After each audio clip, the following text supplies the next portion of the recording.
നമ്മൾ നിസ്കരിക്കാൻ നിൽക്കുന്ന സമയത്ത് അവിടെ ഒരു മറ ഉണ്ടായിരിക്കുക എന്ന് പറയുന്നത് സുന്നത്താണ് എന്നല്ല, ശക്തിയായ സുന്നത്താണ്. പലപ്പോഴും നമ്മൾ ചെയ്യുന്നതാണ്, നമ്മൾ പള്ളിയിലോട്ട് കയറി അന്ന് സുന്നത്ത് നിസ്കരിക്കുമ്പോൾ അവിടെ നിസ്കരിക്കും, ഇവിടെ നിസ്കരിക്കും, ഇവിടെ നിസ്കരിക്കും, മുമ്പിൽ മറ ഉണ്ടാവില്ല. അപ്പം അങ്ങനെ നിസ്കരിക്കുന്ന സമയത്ത് നിർബന്ധം എന്ന രൂപത്തിൽ തന്നെ മറ ഉണ്ടാവണം.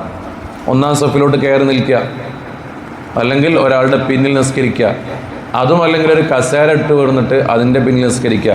എങ്ങനെയായാലും നമ്മളൊരു സഫിൻ്റെ ആ ഒരു 3 ഇതിൻ്റെ അപ്പുറത്ത് എന്ത് വേണം, ഒരു മറ നിർബന്ധമായിട്ടുണ്ടാവണം. അത് ഏതിനാവശ്യമില്ല, ജമാഅത്തായി നിസ്കരിക്കുമ്പോൾ ആവശ്യമില്ല. ഇപ്പം നമ്മളിവിടെ ഇമാമായി നിസ്കരിക്കുന്ന സമയത്ത് ഇവിടെ ഇമാമ നിൽക്കുന്നു, ബാക്കിയുള്ളവർ ആ സഫിലാണ് നിൽക്കുന്നത്, അപ്പോൾ അതിൻ്റെ മുന്നിൽ മറയില്ല, അതിൻ്റെ ആവശ്യമില്ല. കാരണം ഇമാമിന് മറ ഉണ്ടല്ലോ. ബാക്കിയുള്ളവരുടെ മറ എന്താണ്, ഇമാമാണ്. എന്നാൽ ഒറ്റയ്ക്ക് നിസ്കരിക്കുന്ന സമയത്ത് നമ്മുടെ മുന്നിൽ മറ വളരെ അനിവാര്യമായ കാര്യമാണ്, ശക്തിയായ സുന്നത്താണ് എന്ന കാര്യത്തിൽ ഒരു തർക്കവും ഇല്ലാത്ത കാര്യമാണ്. നമ്മളിൽ പലർക്കും സംഭവിക്കുന്ന ഒരു വിഷയമാണ്. അപ്പോൾ നമ്മളിനി മുതൽ നിസ്കരിക്കുമ്പോൾ സുന്നത്ത് നിസ്കരിക്കുകയാണെങ്കിൽ നേരെ ഒന്നാമത്തെ സ്റ്റെപ്പിലോ നിസ്കരിക്കുക. ഇനിയിപ്പോൾ അല്ലെങ്കിൽ ഒരാൾ ഇരിക്കുകയാണ്, അയാളുടെ ബാക്കിൽ നിസ്കരിച്ചാൽ മതി, അല്ലെങ്കിൽ ഒരാൾ നിസ്കരിക്കുന്നു അയാളുടെ ബാക്കിൽ നിസ്കരിച്ചാൽ മതി. എങ്ങനെ ആയാലും മറ വേണം. നമ്മുടെ പള്ളിയിൽ പില്ലേഴ്സ് ഇല്ല, പില്ലറുണ്ടെങ്കിൽ സുഖം, അതിൻ്റെ ബാക്കിൽ പോയി നിസ്കരിച്ചാൽ മതി.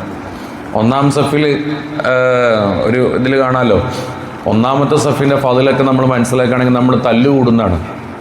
ഞാൻ ഒന്നാം സഫിൽ നിൽക്കട്ടെ എന്ന് വെച്ചിട്ട് തല്ലുകൂടി പോകുന്നതാണ്.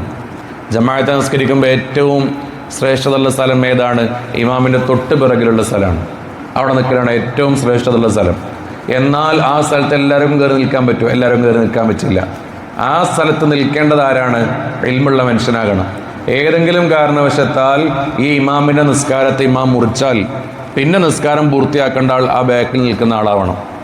അപ്പം അതുകൊണ്ടാണ് എല്ലാ പള്ളികളിലും ശ്രദ്ധിച്ചാൽ മനസ്സിലാവും മോദിന് അവിടെ നിൽക്കുക. അത് മോദിന് കൊമ്പുള്ളതുകൊണ്ടല്ല.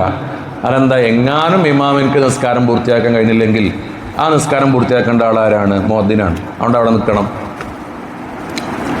പിന്നെ ഏറ്റവും ശ്രേഷ്ഠത വലതുവശത്താണ്, പിന്നെ ഏറ്റവും ശ്രേഷ്ഠത ഇടതുവശത്താണ്. ഇങ്ങനെയാണ് പോണത്.